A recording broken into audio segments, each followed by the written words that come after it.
Okay, let's unpack this feeling that I know so many of you experience.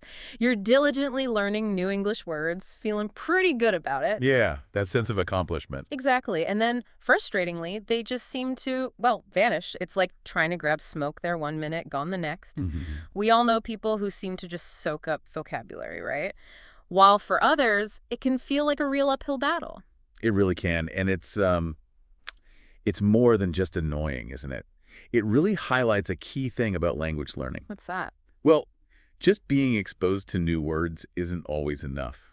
Not for them to become a real permanent part of how you speak. Absolutely. And that's precisely why this deep dive is for you, the learner, if you're ready to break free from that cycle.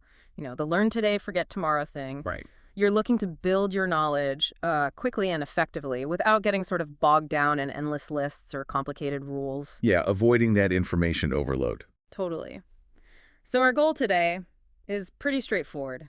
We're going to explore some really practical and hopefully engaging strategies that can help those English words truly stick in your memory. And hopefully boost your confidence when you actually go to speak. That's the plan. So where are we drawing our inspiration from today?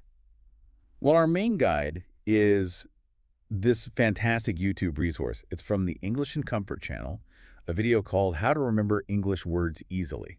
It's got a longer title, but it offers a ton of actionable advice. Okay, great. And we'll also quickly touch on a scene from something called The Fear of .txt, which it really underlines that powerful link between knowing the words and actually feeling confident using them. Excellent. So our mission then is to pull out the most valuable techniques from these sources Yep. to help you not only learn more English words, but also, use them with more assurance. Let's do it. Okay, let's dive right into maybe the most foundational concept of Okay. understanding and learning words within their context. Context. Now, context might sound a bit academic, maybe a little dry, but it simply means the situation or the story sort of surrounding a word when you find it. That's a great way to put it. The YouTube video uses a classic example, the word bank. Ah, yes. Standing alone, bank could be, the side of a river, or it could be where you put your money. Right. Ambiguous. Totally. Yeah. But if you hear,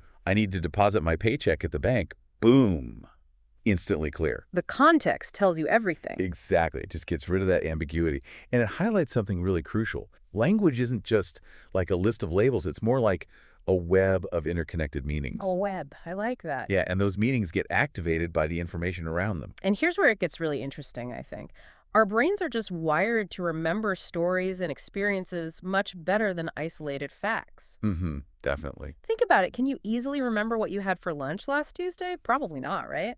No clue, honestly. But you might have a crystal clear memory of that time. Say, a friend dramatically spilled coffee all over important papers right before a big meeting. Oh, yeah.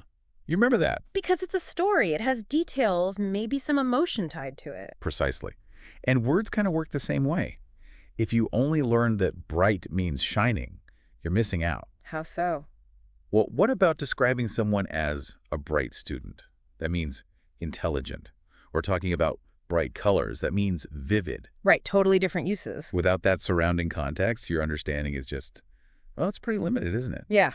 The YouTube video really nails this by pointing out why just translating word for word often doesn't work. Oh, absolutely. Translation traps. They use cold as a perfect example. In English, it can be temperature, the cold weather, Sure. or someone's personality, a cold stare, unfriendly, Right. or even an illness, I have a cold. 3 very different meanings. If you only learn one translation, you're going to get confused eventually.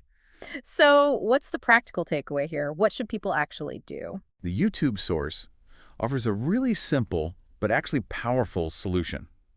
When you find a new word, resist that temptation to just scribble down the word and a quick definition. Okay, where instead? Make a note of the entire sentence where you found it, The whole thing. the whole thing. So if you hear someone say, he's generous with his time, write that full sentence down. Generous. He's generous with his time. Ah, I see. And I really love this next bit of advice they gave. Create your own sentences using the new word. Yes. Make it personal. And they don't have to be like perfect grammatical masterpieces, right? They can even be a bit silly. Absolutely. The sillier, sometimes the better. The YouTube host suggested something like, my cat is generous with her fur. It's all over my favorite sweater. Huh. Okay, that's memorable. It is. That slightly ridiculous image helps your brain make a personal connection. It makes the word stickier. It's all about building those mental links then. Exactly.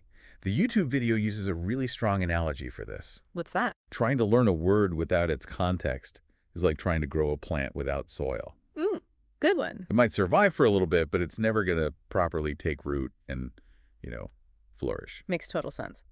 Okay, let's move on to method number 2 from our YouTube experts. This one might sound, well, really basic. Uh-huh. The power of actually writing words down in a notebook, pen to paper. Ah, yes. The old-fashioned way.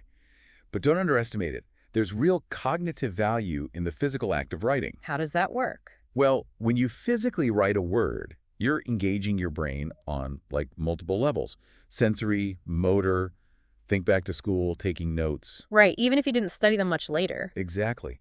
The act of writing itself helped. Your hand is moving, your eyes are following the letters forming, your brain is actively linking those shapes to the sounds and the meanings.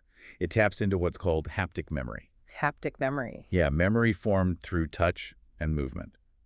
So writing mountain, for example, can link the word to the actual physical feeling of your hand making those shapes. Huh. Interesting. So the video says, make this a habit. A consistent practice. Whenever you encounter a new word, maybe listening to this deep dive, watching a show, whatever, take a second to write it down. Immediately. But, and this is the important part, right? Always include the sentence or phrase where you found it. Crucial. Yeah. They give the example. Frustrated. She felt frustrated when her phone froze again. Got it. So you're not just writing the word in isolation. Exactly. And this does two key things. First, it forces you to process the word's meaning in its natural habitat, so to speak. Okay. And second, it creates your own personal custom dictionary you can go back to. Over time, that notebook becomes this incredibly valuable resource, totally tailored to you. And what about words with multiple meanings, like light? Could be brightness, could be weight. Good question. The video stresses noting down different example sentences for those. Show the different shades of meaning. Right. And hey, don't sweat making mistakes in your notebook. The act of correcting yourself, rewriting it properly, can actually make the memory stronger. Okay, so actionable steps. Get a small notebook, keep it handy. Yep. Maybe spend just 5 minutes a day reviewing recent entries. Quick review. And you can even use symbols or different colored pens for words you find tricky or really interesting. Now, I know what some people might be thinking. Why not just use a phone app? It's the 21st century. Huh. Yes, the video tackles that head on. Research suggests that physically handwriting engages different brain pathways compared to typing. Really? Different pathways? Yeah. And the slightly slower pace of writing gives your brain more time to process the word's shape, how it sounds in your head, and its meaning in that sentence. So it's a deeper connection. A deeper, more physical connection to the word. It allows for better absorption. Fascinating. Okay, technique number 3. Reading aloud. Ah, yes. This one might feel a bit awkward at first, maybe a little self-conscious. Definitely could. Yeah. But trust us, it's super effective for getting those new words into your long-term memory. Why is that? What's the magic? Well, when you actually say a word out loud, you're adding another really important layer to learning. Okay. You're not just seeing it or hearing it passively. You're actively using your voice, hearing yourself say it. The YouTube video calls it triple reinforcement. Triple reinforcement? Like what? Visual seeing the word, auditory hearing it, and kinesthetic, the physical act of speaking it. Ah, okay. See, hear, do. Exactly. That multisensory approach makes it much harder for your brain to just, toss the word aside. So it's like you're building more connections in your brain. Precisely. Think of your brain like a big network. Reading silently mainly uses the visual part. Right. But reading aloud brings in the hearing part, the auditory cortex, and even the motor cortex for controlling your mouth muscles. So more parts of the brain are involved? Much richer, more interconnected pathways. The video makes a great comparison to actors learning lines. Oh, yeah. How so? They don't just read the script silently, right? They rehearse. They say the lines out loud over and over. That's true. Repetition in speaking. And the YouTube hosts give a really practical exercise for this. After you write down your new word and sentence in your notebook, read that whole sentence aloud. Not just once, but maybe 3 times. 3 times, okay. Focus on saying it clearly. Doesn't have to be super fast, like the children giggled at the silly joke. Say it 3 times. Helps with familiarity and just getting smoother, I guess. Fluency. Exactly. Both word recognition and overall fluency. What about tricky pronunciations? Some English words are tough. Oh, definitely. The video suggests for words like, I think they use thorough. Don't be afraid to exaggerate the mouth movements. Exaggerate. Like make funny faces. Sort of. Really focus on how your mouth forms the sounds. It helps your brain and muscles learn the right way to say it. Okay, I can see that. Any other tips for reading aloud? Yeah, they suggested getting a bit creative. Try making a short story or even just a couple of connected sentences using your new word. Oh, like weave it into a mini narrative. Exactly. Say you're learning volunteer. You can make up a quick story about volunteering at, I don't know, an animal shelter. Ah, so you're putting it in an even richer context. A more vivid, memorable context that you created. It sticks better. And maybe combine it with the writing. Yes, for a really powerful combo. Write the word in sentence, then look right at your notebook while you read it aloud. Visual plus auditory, right there. Nice. Okay, method 4 takes a bit of a different tack. Immersion. Right, immersion. Now, when people hear immersion, they often immediately think, oh, I need to move to the UK or the US. Yeah, that's the common idea. But it's definitely not the only way and often not necessary for effective immersion. So what does it mean in this context? It simply means intentionally surrounding yourself with English as much as you realistically can in your everyday life, wherever you are. Okay. The YouTube hosts used a good analogy. It's like jumping into a swimming pool instead of just dipping your toe in. Fully submerged. You're actively engaging with the language environment around you. So how do you do that if you're not in an English-speaking country? Give me some practical examples. Oh, loads of ways. One really simple but effective one. Switch your phone's language setting to English. Oh, yeah, okay. Suddenly you're seeing words like settings, download, notification all the time, naturally. We learn those fast. Another great one. Watch TV shows, movies. Watch them in English, but turn on the English subtitles. Ah, so you hear it and see it at the same time. Exactly. You get the natural conversation flow and the written words. What else? They even suggest setting up an English-only zone for yourself. Maybe just 30 minutes a day. An English-only zone, what does that involve? During that time, you make a conscious effort to only speak, write, listen, or even just think in English. No translating back to your native language. Challenging, but I can see the benefit. So why is all this exposure so good for remembering words? The YouTube video points out 3 main advantages. First is just frequency. Seeing it more often. Exactly. The more you encounter a word in different situations, the deeper it gets lodged in your memory. Makes sense. What's number 2? Natural context. Immersion lets you learn words organically, how they're really used. You might see the word charge, for example, used for your phone battery or a credit card payment or being in charge of something. You start picking up the different nuances naturally. Without having to look them up specifically. Right. And the third big benefit, it pushes you to stop translating all the time. Ah, thinking directly in English. Yeah. When you're constantly surrounded by English, your brain gradually starts to just think in English instead of thinking in your language and then translating. It leads to much more fluent, natural speech. Okay, so how do you start with immersion? It sounds potentially overwhelming. Start small. Be consistent. The YouTube hosts suggest really simple things, like using sticky notes. Sticky notes, how? Label things around your house in English. Put mirror on the mirror, Right. window on the window, fridge on the fridge. And say the words. And say the words aloud when you see them. Even just 20 minutes a day of focused English immersion, listening to a podcast, watching a short video, doing the labeling thing, builds a powerful habit over time. Makes remembering words feel more effortless. Okay, cool. Method 5 shifts gears a bit, focusing on the type of English we learn from. Learning through real-life English. Right. Because, let's be honest, textbooks are useful for basics, but they often don't sound like how people actually talk. That's a really key point from the YouTube video, isn't it? Real conversation is different. Totally. Think about it. How often do you hear someone say, like, "Good morning, esteemed colleague. The meteorological conditions are rather favorable today." Never. Unless they're joking. Exactly. Real English is usually more informal, uses slang, maybe some idioms, speaks faster. It's messier, but it's real. And that's where the richness is. When you hear words used naturally, in real situations, you absorb so much more than just the dictionary definition. You pick up the rhythm, the intonation, maybe the emotion behind it, the purpose. It helps your brain make stronger, more practical connections to the words. So less abstract learning, more practical application. Spot on. And the YouTube hosts really encourage getting your English from lots of different real-life sources. Like? News broadcasts, podcasts on topics you actually like, documentaries, even YouTube tutorials about your hobbies. So find stuff you're interested in anyway, but do it in English. Precisely. Each source gives you a slightly different flavor of how English is used. Makes sense. Okay, now let's get into something that sounds a bit quirky. Mnemonics. Ah, yes, mnemonics. Or, as the YouTube video playfully calls them, a fancy way of saying memory tricks. Memory tricks. Okay, so what's the idea? Basically, it's about creating a link, an association, often something funny, weird, or really personal, between a new word and something you already know well. Makes it easier to pull back out of your memory. Give me an example. They use a classic one for spelling, necessary. How do you remember? It's one C and two S's. I always get that wrong. The mnemonic is, it's necessary to have one coffee and two sugars.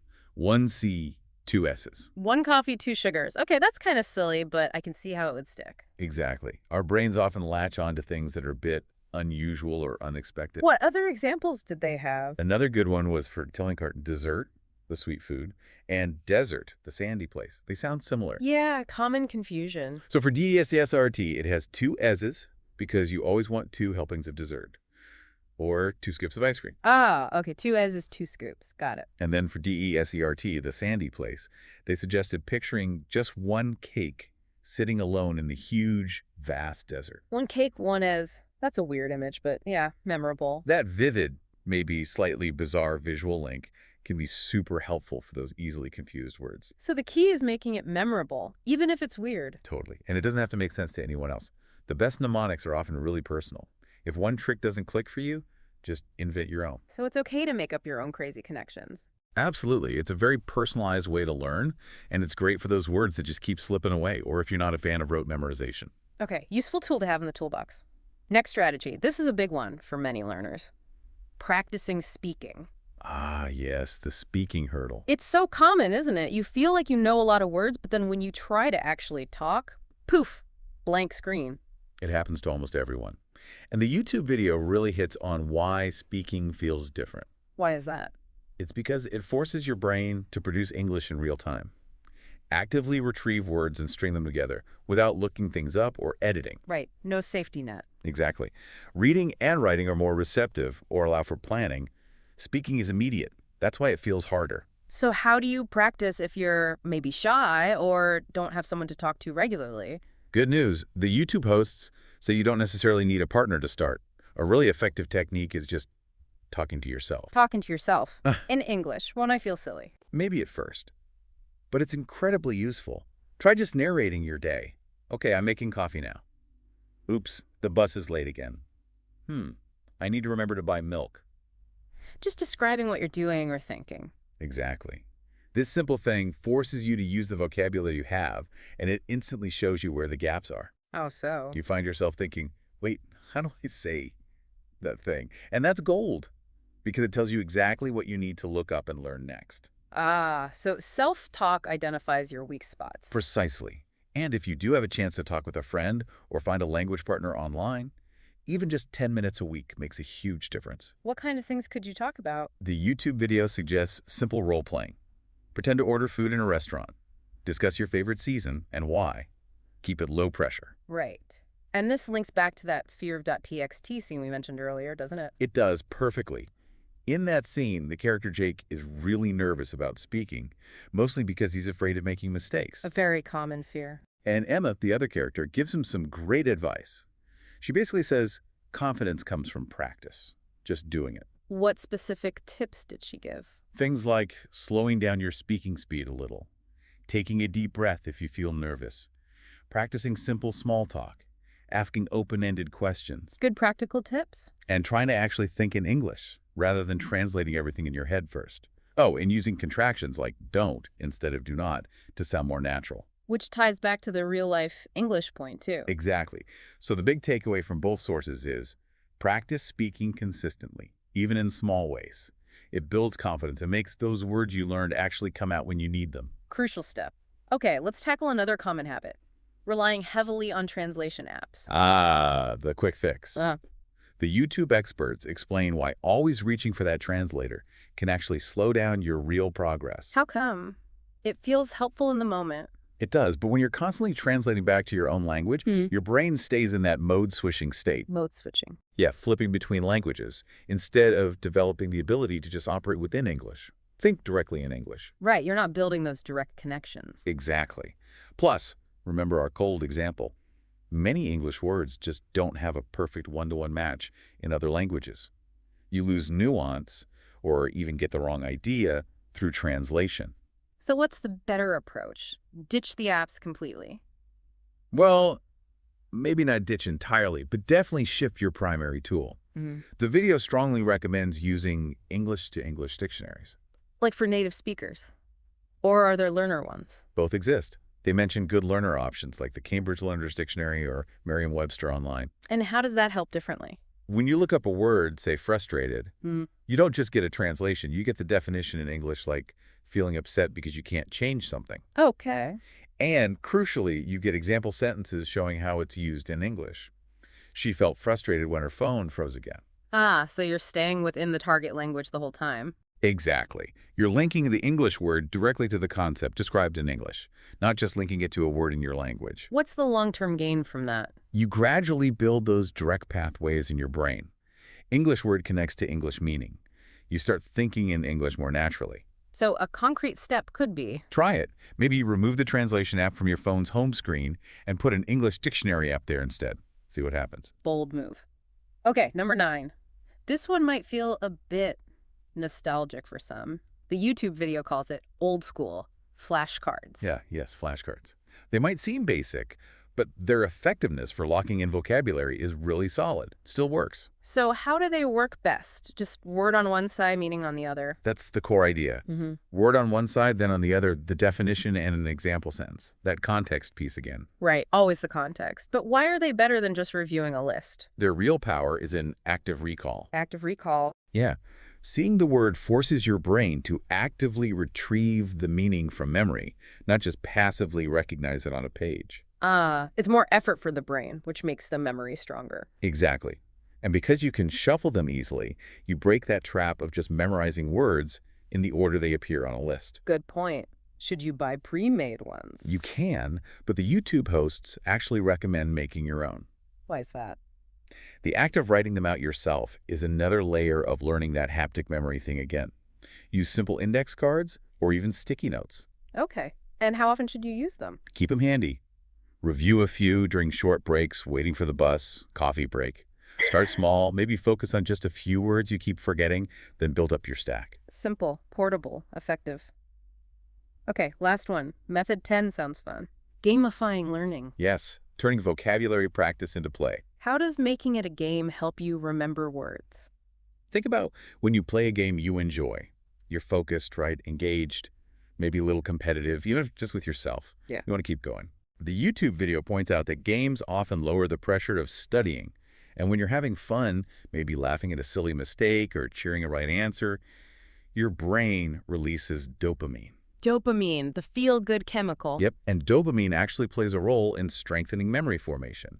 So learning while having fun literally helps things stick better. What kind of games are we talking about? Loads of options. Word searches, crosswords, anagrams, lots of great vocabulary puzzle apps for phones and tablets. So find something you actually enjoy playing. That's the key. Find a game or two you genuinely like. The vocabulary learning becomes almost a side effect of having fun. Sneaky learning. Exactly. It takes the pressure off while still giving your brain a workout, helping you recognize and recall those English words. Fantastic. Okay, wow, that was a lot of ground covered. 10 different methods. We really unpacked quite a bit there, from context and writing, To reading aloud, immersion, real-life English, mnemonics, speaking practice, using the right dictionary, vice breath cards, and finally making it fun with games. a whole toolkit for remembering words. Absolutely. So for you, the learner, listening right now, take a moment.